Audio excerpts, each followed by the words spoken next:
ছুটিতে বাড়িতে এসে ফুফাতো বোনকে ধর্ষণে ব্যর্থ হয়ে তাকে হত্যা করেছে মামাতো ভাই। দর্শক, এ বিষয়ে বিস্তারিত থাকছে প্রতিবেদনে। পঞ্চগড়ের দেবীগঞ্জ উপজেলার দেবীডুবা ইউনিয়নের গুচ্ছগ্রাম এলাকায় শিশুকে হত্যার অভিযোগে এক কিশোরকে আটক করেছে পুলিশ। বৃহস্পতিবার দেবীগঞ্জ থানার ভারপ্রাপ্ত কর্মকর্তা ওসি জামাল হোসেন এ তথ্য নিশ্চিত করেছেন।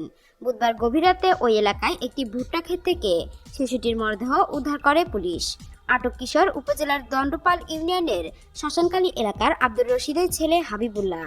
তিনি ঢাকার একটি হাফেজিয়া মাদ্রাসার ছাত্র। কিশোর নিহত শিশুর মামাতো ভাই। পুলিশ ও নিহতের পরিবার সূত্রে জানায়, হাবিবুল্লাহ পরিবারের সঙ্গে গ্রামের বাড়িতে ঈদ উদযাপনে এসে পাশের ইউনিয়নে ফুফুর বাড়িতে বেড়াতে যায়। বুধবার রাত 10টায় ফুফাতো বোনকে ফুসলিয়ে বাড়ির পাশে একটি ভুট্টা খেতে নিয়ে যায়। সেখানে প্রথমে শিশুটিকে ধর্ষণের চেষ্টা করে হাবিবুল্লাহ। এ সময় শিশুটির চিৎকারে ধর্ষণে ব্যর্থ হয়ে তাকে গলা টিপে হত্যা করে। এদিকে বুধবার রাতেই নিহত শিশুর সুতাহার করা হয়। বৃহস্পতিবার সকালে ময়নাতদন্তের জন্য মরদেহ পঞ্চগড় আধুনিক সদর হাসপাতালে পাঠানো হবে। ভারপ্রাপ্ত কর্মকর্তা ওসি জামাল হোসেন জানান, বুধবার রাতে খবর পেয়ে ঘটনাস্থল থেকে মরদেহ উদ্ধার করা হয়েছে। প্রাথমিক সুরতাহালে নিহত শিশুর গলায় ও মুখে দাগ দেখা গেছে। শরীরের বিভিন্ন অংশে দাগ রয়েছে।